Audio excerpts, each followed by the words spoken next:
Hello friends, Dhamu's kitchen and blog પર તમારું સ્વાગત છે. મિત્રો, આજે કારેલાની એક એવી રેસિપી બનાવીશું જે કોઈ પણ ગળપણના ઉપયોગ વગર સ્વાદમાં બિલકુલ કડવી નહીં લાગે અને વળી ખૂબ જ ચટપટી, ટેસ્ટી અને ટેંગી બનીને તૈયાર થશે. મજેદાર વાત તો એ છે કે તમે એને નાસ્તા તરીકે પણ ખાઈ શકો એવી યુનિક, અલગ અને નવી રેસિપી છે. તો ચાલો ઝડપથી રીત જોઈ લઈએ. સૌથી પહેલાં આપણે અહીંયા અડધા કપ જેટલી ચણા દાળ લઈશું અને દાળને 2 થી 3 વખત સરસ રીતે પાણીથી ધોઈ લેશું. ત્યાર પછી દાળની અંદર થોડું પાણી ઉમેરી દઈએ, અંદાજે અડધી વાટકી જેટલું, અને 10 થી 15 મિનિટ સુધી એને પલળવા દઈએ. આજની રેસિપી બનાવવા માટે મેં અહીંયા અંદાજે 250 ગ્રામ જેટલા કારેલા લીધા છે. અહીંયા કારેલાને પણ આપણે એકદમ સરસ રીતે ધોઈ લેવાના છે. મારે અહીંયા વિડીયો શૂટ કરવાનો હોવાથી હું આ રીતે ધોઈને બતાવું છું. તમારે સીધા ગેંડીમાં નળ નીચે રાખી દેવાના, જેથી ખૂબ સરસ રીતે સાફ થઈ જશે. હવે કારેલાને આપણે લગભગ 3 થી 4 વખત પાણી બદલીને સરસ રીતે ધોઈ લીધા છે. તો હવે આ કારેલા ડૂબી જાય એટલું આપણે પાણી ઉમેરી દઈએ અને ત્યાર પછી 1 ચમચી જેટલું મીઠું ઉમેરી દઈએ. આમ કરવાથી મીઠું પાણીમાં જશે ને એટલે કારેલાની કડવાશ પણ ઓછી થશે. સાથે સાથે કારેલાની ઉપર જે કાંઈ અશુદ્ધિઓ હોય, કીટાણુ, જીવાણુ હોય એ બધા પણ દૂર થઈ જશે. કારેલાને આપણે આ રીતે લગભગ 10 મિનિટ સુધી રહેવા દઈએ અને ત્યાં સુધીમાં દાળ પણ પલળીને તૈયાર થઈ જશે. અંદાજે 10 થી 15 મિનિટ પછી કારેલાને પાણીમાંથી બહાર કાઢી લઈએ. હવે આપણે કારેલાનો ઉપરનો જે ભાગ છે એ દૂર કરી લઈએ. તો આ રીતે માત્ર થોડો જ ભાગ આપણે દૂર કરવાનો છે અને એ જ રીતે નીચેથી પણ આપણે થોડો જ ભાગ દૂર કરવાનો છે. આજે આપણે જે રેસિપી બનાવીશું એ કારેલાની છાલને દૂર કર્યા વગર બનાવવાના છીએ અને એટલા માટે જ કારેલાને 2 થી 3 વખત સરસ રીતે ધોઈ લીધા છે. ત્યાર પછી દાળને ચેક કરી લઈએ. જુઓ, અહીંયા દાળ પણ સરસ રીતે પલળી ગઈ છે. તો દાળનું જે વધારાનું પાણી છે એને કાઢી લઈએ. પછી આપણે કુકર લઈશું અને પલાળીને તૈયાર કરેલી દાળને એમાં ટ્રાન્સફર કરીશું. અંદાજે 1 ગ્લાસ જેટલું પાણી ઉમેરી દઈએ. બહુ ઝાઝું પાણી આપણે ઉમેરવાનું નથી, થોડું જ પાણી ઉમેરવાનું છે. અને વચ્ચે આ રીતે કોઈ સ્ટેન્ડ કે કાંઠો સેટ કરી દઈએ, જેની ઉપર આ રીતે કોઈ ડીશ કે પ્લેટને આપણે સેટ કરી શકીએ.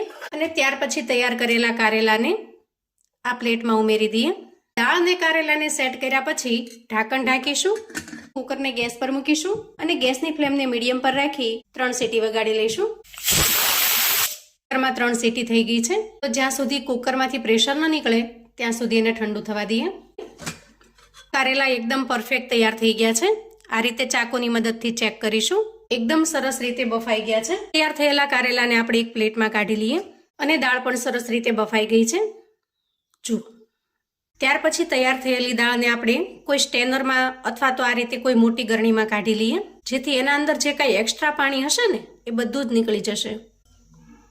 જુઓ, હવે દાળને થોડી વાર માટે આપણે સાઈડ પર મૂકીશું અને કારેલાને લઈશું. બફાઈને તૈયાર થયેલા કારેલાના બિયાને અલગ કરી લઈશું. ચાકુની મદદથી જે રીતે આપણે ભરેલા કારેલા બનાવીએ છીએ એ જ રીતે ચીરો લગાવી દઈએ. હવે આપણે કારેલાની અંદરના જે બિયા છે એ બિયાને દૂર કરી લઈશું. ચાકુની મદદથી અથવા તો આ રીતે ચમચીની મદદથી, એ રીતે તમને ફાવે એ રીતે કાઢી લેવાના. અહીંયા તમને થશે કે બિયા કાઢી લેવાથી બિયા વેસ્ટ જશે, પણ ના મિત્રો, એવું બિલકુલ નહીં થાય, કેમ કે આ બિયાને પણ આપણે ઉપયોગમાં લઈ લેશું, જેથી આજની રેસિપીમાં કશું જ વેસ્ટ જવાનું નથી, દરેક વસ્તુનો ઉપયોગ થશે. તો આ રીતે બધા જ કારેલામાંથી બિયા કાઢી અને તૈયાર કરી લઈએ.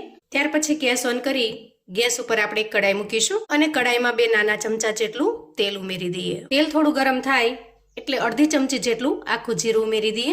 થોડી હિંગ ઉમેરીશું. ત્યાર પછી એક મીડિયમ સાઇઝની ડુંગળીને એકદમ ઝીણી સમારીને તૈયાર કરેલી છે એને ઉમેરી દઈએ અને થોડી વાર માટે ડુંગળીને તેલની અંદર સરસ રીતે ફ્રાય કરી લઈએ. ડુંગળીનું થોડું કાચાપણું દૂર થાય અને થોડો કલર ચેન્જ થાય ત્યાં સુધી એને થવા દઈશું. હવે જુઓ, અહીંયા કારેલાના બી છે એ થોડા નરમ છે, એકદમ કઠણ જે હોય છે, ખાવામાં તકલીફ પડે એવા બિલકુલ નથી. તો અહીંયા 3 કારેલાના બિયા મેં કાઢી અલગ કરી લીધા છે, જે સરસ મજાના નરમ નીકળ્યા છે એને ઉમેરી દઈએ.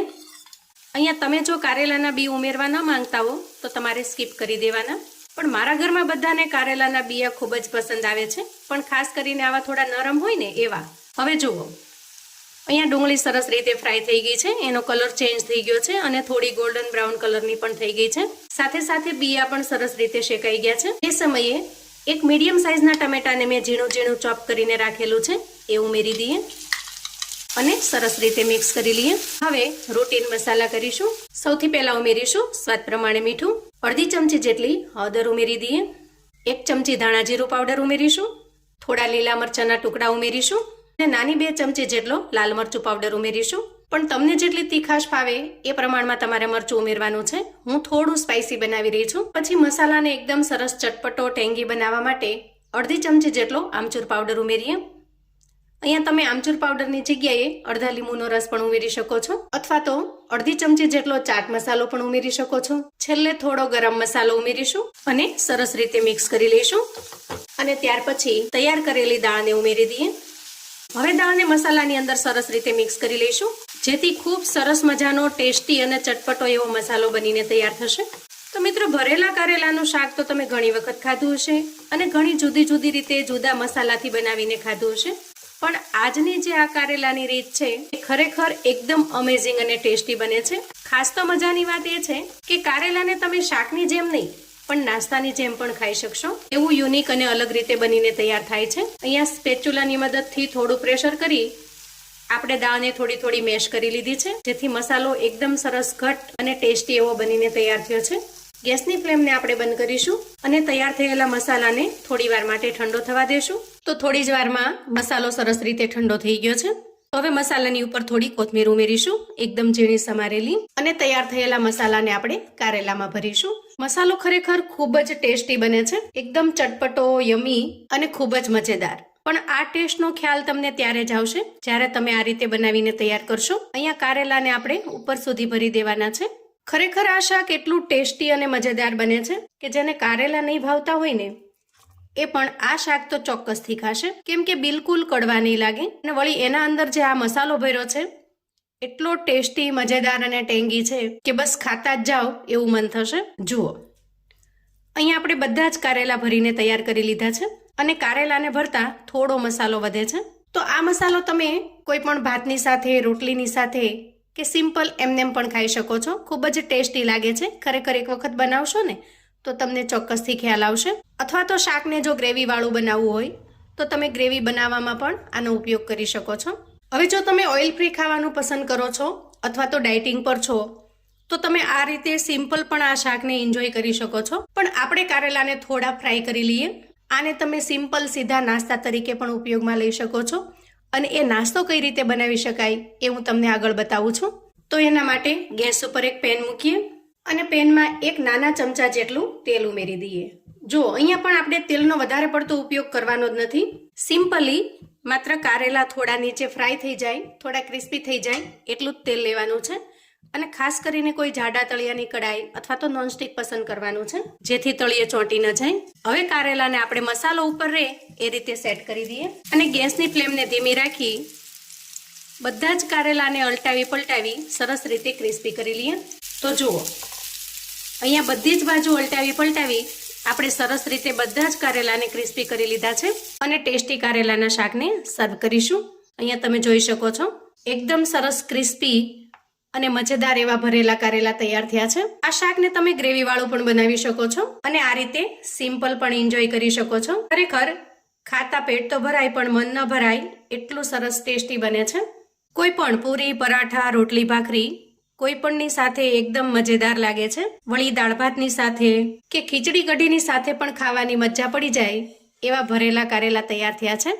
ખાસ તો આના અંદર જે મેજિક છે એ એના અંદરના મસાલાનો છે. આ કારેલાના શાકને તમે નાસ્તાની જેમ પણ ખાઈ શકો છો.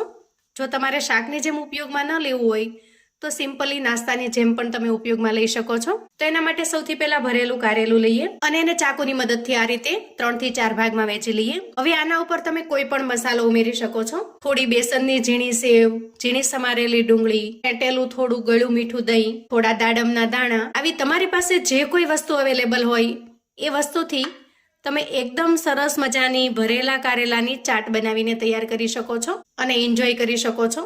અને બનાવ્યા પછી ટ્રાય કરશો તો જ ખ્યાલ આવશે. તો મિત્રો, આવું અવનવું જાણવા માટે અને મને સપોર્ટ કરવા માટે ચેનલ પર જો તમે નવા છો તો પ્લીઝ ચેનલને સબસ્ક્રાઇબ કરો. વિડીયો ગમે તો લાઈક અને શેર કરો.